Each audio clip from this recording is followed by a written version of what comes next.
As the debate in Washington continues, the Pentagon is beginning to plan for the possibility of $500 billion in automatic cuts over the next decade. Today, Defense Secretary Leon Panetta warned the era of, quote, blank check spending for the department is over. Cliff May is the president of the Foundation for the Defense of Democracies. He joins me now from our Washington bureau. Mr. May, welcome to Bottom Line. Thank you for joining us today.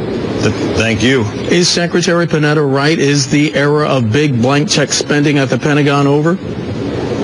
That's for sure. There shouldn't be an era of blank check spending. But cutting another $500 billion after, as you just showed on your screen, $487 billion in cuts, that's way too deep. And that will mean a military that is not up to the challenges that we face right now, which include conventional warfare, unconventional warfare, symmetrical warfare, asymmetrical warfare, low intensity, high intensity, and precision warfare. We have a lot of threats out there, actually multiplying threats. And I think Leon Panetta knows this too, and he's made statements along these lines, that the cuts that are being anticipated under sequestration, if we fall off the so-called fiscal cliff, are way too deep. Well, the president, Secretary Panetta, and some other officials have said that we need to plan for the wars of the future, that we don't need to be a military this big, but maybe we need to be just as good but more nimble. How do you respond to that? I think that's all well and good. We should be more nimble. We should, I think there are cuts that can be made. We do need to plan for the future. We can't predict the future. So planning needs to take into account a lot of different possibilities. What they're talking about right now, which is the smallest Air Force in modern history, a Navy smaller than we've seen since before World War I. Ground forces smaller than before World War II. I think that's going too far at a time when you have Iran trying to develop nuclear weapons. You have Al-Qaeda, multiple different places. This goes too far. But yes, we should be nimble, and yes, the Pentagon should also tighten its belt, but not this far.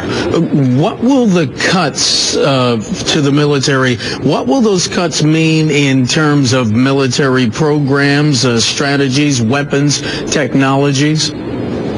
Well, we don't know exactly yet because I don't think those decisions have been made. But if you heard Leon Panetta, he spoke today at the National Press Club. He said we have to maintain, for example, our commitments in the Middle East, an area of conflict. And we also have to pivot, as they say, towards Asia and the Pacific. You cannot do both of those with a Navy that will be as small as is envisioned under the cuts that we're talking about. They include the earlier cuts and the sequestration. Now, I hope and I think that there'll be Pentagon planners making hard choices and smart choices. Panetta probably will not be the one in charge. But no matter what, you can go too far, lose expertise, lose weapon systems, lose a lot of capabilities that America is very likely to need in the years ahead. Sir, even if the White House cliff isn't the new reality that there will be at least some sort of cuts to defense spending over the next 10 years? I think there will be cuts, and I think the Pentagon understands that and is prepared for that. And the question is how much? And I think what's being contemplated when you get close to $1 trillion in cuts all at once, that's probably too much in a time of conflict and a time when we're challenged by a lot of foreign enemies. There is no responsibility that the federal government has that is more important than protecting American citizens, the homeland, from foreign enemies. And we're threatened by them virtually every day. Sir, these automatic cuts and the spending cuts, the tax hikes and whatnot, that was basically the hammer that was put over the heads of lawmakers in that super committee to try to get some thinking was, but the committee was deadlocked, and now we are on the precipice of having these cuts enacted. The Department of Defense, the Pentagon, did they wait too late to take this on? Because there is some criticism of what was going on in Washington that maybe they didn't think it would get this far and they didn't plan for this. Well, I think you're exactly right, Mark. If you remember back, and I do, to the time when the sequestration was proposed as an idea, the belief was that neither party, not Republicans, not Democrats, would allow it to take place because they couldn't abide by the kinds of cuts that would have to happen in the U.S. military at a time of threat, as we face now. And yet it has happened anyhow.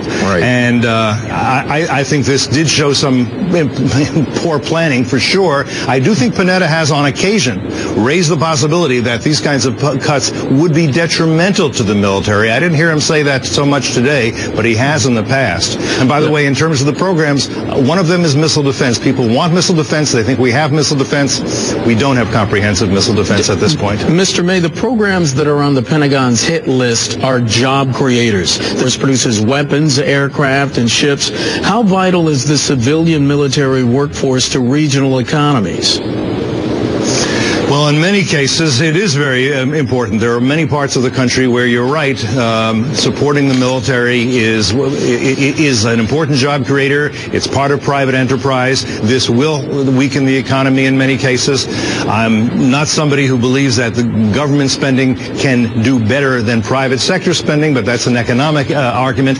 But yes, a lot of communities that depend on their contracts for whether it's building ships, building airplanes, building systems, right, they will certainly be hurt, and you will also lose the expertise that I predict we will need at a later date. Mr. May, I have about 30 seconds left. I have to ask in military terms, how much collateral damage would be done to local communities? You're talking about a lot of small businesses, stores, bars, restaurants, movie theaters. How will the local communities be impacted if there are base closings, if there are layoffs of civilian employees? I think those local communities will be devastated. I would never say we should spend on defense only in order to support people who are running stores and bars and restaurants near a base or near a military contractor. Our defense spending should be for that, for defense. But You're right, Mark, this will be devastating to a lot of local communities that have expected that in a time of great threat, we would meet these challenges by building the weapon systems we need and having the trained officers in all our military services ready to go. Cliff May is the president of Foundation for the Defense of Democracies, joining us from our Washington bureau. Mr. May, thank you so much for your perspective and your time. We appreciate it. Thank you, Mark.